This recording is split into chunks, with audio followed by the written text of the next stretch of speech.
sommaire de cette édition au Zimbabwe, l'opposant Jacob Ngarivume et le journaliste et lanceur d'alerte Opuwele Chinono ont été libérés sous caution ce mercredi. La représentante des Nations Unies en République démocratique du Congo a affirmé ce mercredi qu'elle aide les autorités à protéger le prix Nobel de la paix 2018 Denis Mukwege, cible de menaces. Et puis l'auditeur général sud-africain a publié son premier rapport sur les accusations de détournement de fonds publics destinés à la lutte contre la Covid-19.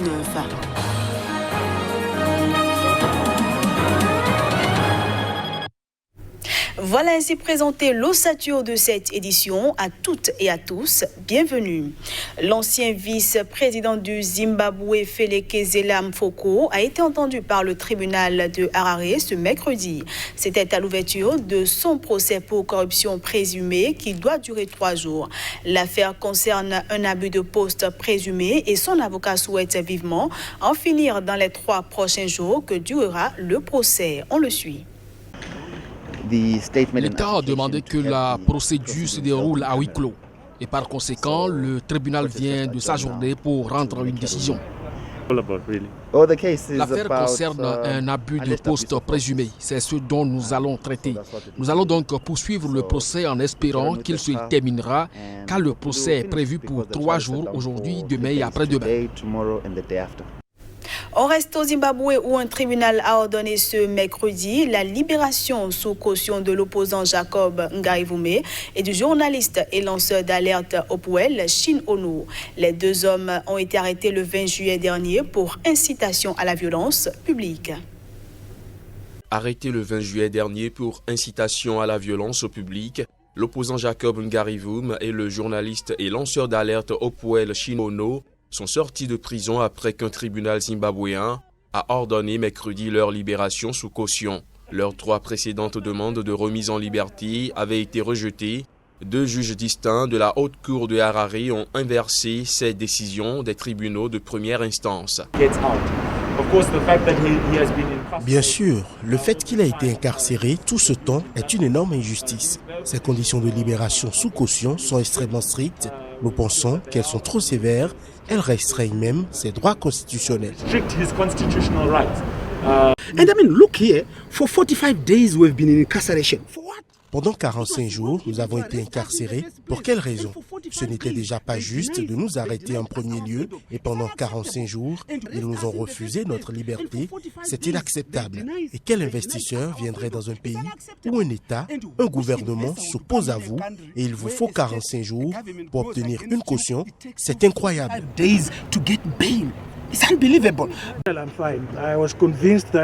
J'étais convaincu que j'avais été arrêté pour avoir dénoncé la corruption et que le bureau du président avait ordonné mon arrestation. Lorsque nous irons au tribunal, nous le prouverons.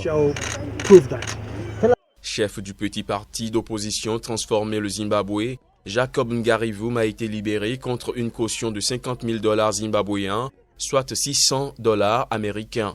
Il doit remettre son passeport à la justice et se présenter à la police 3 fois par semaine.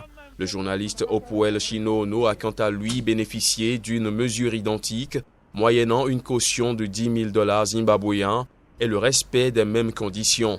Les 2 hommes se sont vus interdire de tweeter. La junte au pouvoir au Mali a nommé un nouveau chef d'état-major et procédé à plusieurs nouvelles nominations à différents postes clés de l'armée et de la sécurité, et ce, 2 semaines après le putsch. Le Comité national pour le salut du peuple, CNSP, l'instance mise en place par les auteurs du coup d'État du 18 août contre le président Ibeka, continue de se structurer. Plusieurs nominations ont eu lieu au moment où l'ancien président Ibrahim Boubacar Keïta était admis à l'hôpital. La junte vient de procéder à une série de nominations décidées par son commandement militaire. Parmi ces nominations, celle d'un conseiller spécial du chef de la junte chargé de l'information et de la communication, Cheikh Oumar Traoré, un consultant. Le docteur Youssouf Koulibaly, conseiller spécial du chef de la junte, chargé des affaires juridiques.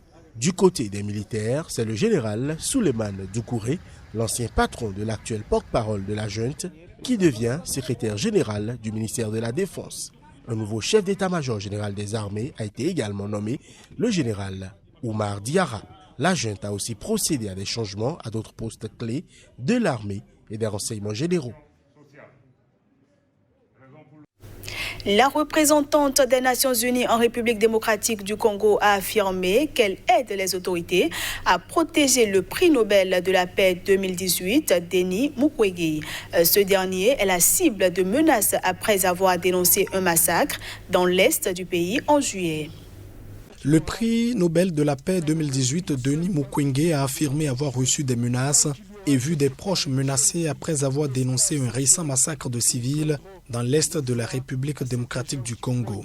Face à cette situation, la représentante des Nations Unies en RDC a affirmé ce mercredi qu'elle aide les autorités à le protéger. Nous travaillons ensemble sur des solutions durables qui permettent à ce que le docteur Mukwege et l'hôpital soient protégés par les institutions congolaises, par le Congo, et bien évidemment la mission en tant que partenaire jouera son rôle. Interrogé en conférence de presse sur les échecs des programmes dits de DDR, désarmement, démobilisation, réintégration des combattants de groupes rebelles en RDC, la diplomate algérienne a déclaré qu'amnistier, c'est dire que les faits n'ont jamais existé.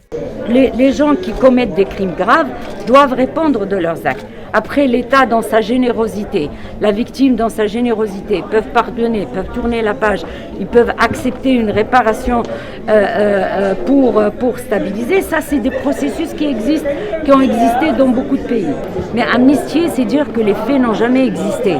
Vous avez vu comment ils ont découpé les gens en morceaux dans les villages ? Comment vous allez amnistier ? C'est pas normal de parler d'amnistie dans des situations aussi graves. Que faites des victimes ? Vous leur dites tant pis pour vous.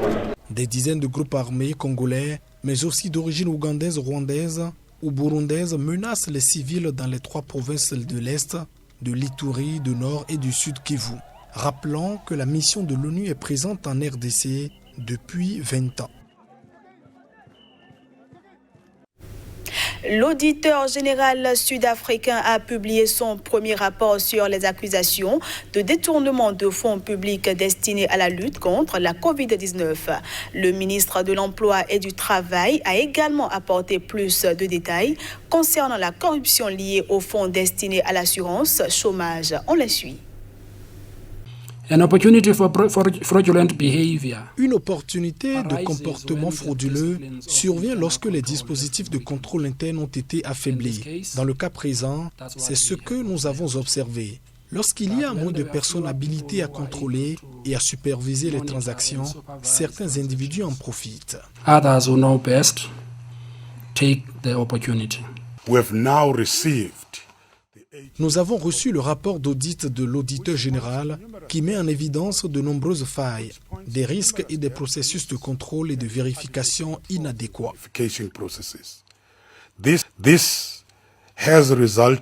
Cela se traduit par des paiements illégaux, entre autres versés à des bénéficiaires de subventions publiques et à des étudiants recevant des paiements du Programme national d'aide financière aux étudiants, à des fonctionnaires et même à des employés de l'IFU, la caisse d'assurance chômage, ou encore à des détenus, des personnes décédées et des mineurs. Il existe également des preuves de paiement excessifs et insuffisants, ainsi que des demandes de remboursement surévaluées. Je vous assure que je ne m'arrêterai pas tant que chaque paiement n'aura pas été justifié et que chaque malfaiteur n'aura pas été appréhendé. Ils peuvent courir, mais ils ne peuvent pas se cacher. Bouteilles d'alcool en main, de joyeux fidèles s'installent pour le sermon. Peu orthodoxe, l'église Gabola en Afrique du Sud permet à ses paroissiens de boire pendant les offices. Durement touché par la pandémie de Covid-19, le pays avait imposé un des confinements les plus stricts du monde et interdit la vente d'alcool pour désengorger les services d'urgence des hôpitaux, mettant les fidèles de l'église Gabola au régime sec. L'heure à la fête, une fois les mesures levées. L'interdiction a été levée mi-août et la dernière messe, organisée dans une taverne de la banlieue ouvrière d'Evaton, à 50 km au sud de Johannesburg, a pu être arrosée. Fondée en 2017 par Tsietsi Makiti pour attirer ceux qui auraient de toute façon été rejetés par les églises catholiques et évangéliques opposées à une trop forte consommation d'alcool, l'église Gabola célèbre généralement ses messes dans des pubs ou des restaurants. Jésus nous a enseigné à pêcher là où il y a du poisson. Ce sont dans les tavernes, les bars, qu'on trouve des enfants de Dieu rejetés des autres églises à cause de leur amour pour l'alcool, explique un militant de 54 ans. Nous accueillons tous ceux qui aiment l'alcool, ajoute-t-il, affirmant que l'Église a trouvé des fidèles à l'étranger, au Canada, en Suisse, en Allemagne ou encore au Brésil. Dans la pièce qui tient lieu d'église, les chaises sont espacées d'1 mètre, conformément au protocole imposé par l'épidémie. Et les fidèles sirotent leur boisson en écoutant le sermon. La chaire improvisée est décorée de bouteilles de gin et de bière. La mitre noire et or du fondateur du mouvement est ornée de 2 bouteilles miniatures de whisky et d'amarula, une liqueur populaire en Afrique du Sud. Maintenant que l'interdiction de la vente d'alcool est levée, tout est si joyeux. Nous faisons la fête, lance Tsietsi Makiti, pape autoproclamé. L'alcool est la seule chose qui nous relie à Dieu, car si je suis sous l'influence de l'alcool, je suis sous l'influence du Saint-Esprit, explique-t-il avec le plus grand sérieux. L'interdiction de la vente d'alcool a été une pilule amère à avaler pour l'église Gabola, qui n'est pas membre du Conseil sud-africain des églises. À Gabola, qui veut dire boire en Tswana, une des langues officielles en Afrique du Sud, on ne lit pas la Bible. Le fondateur de cette église affirme être en cours d'écriture de sa propre Bible. Il n'y a pas non plus d'offrande ni de quête pendant les offices. Les fidèles doivent simplement apporter de quoi boire. Et voilà, mesdames, messieurs, ce sera tout pour cette édition que je vous remercie d'avoir suivi. À bientôt.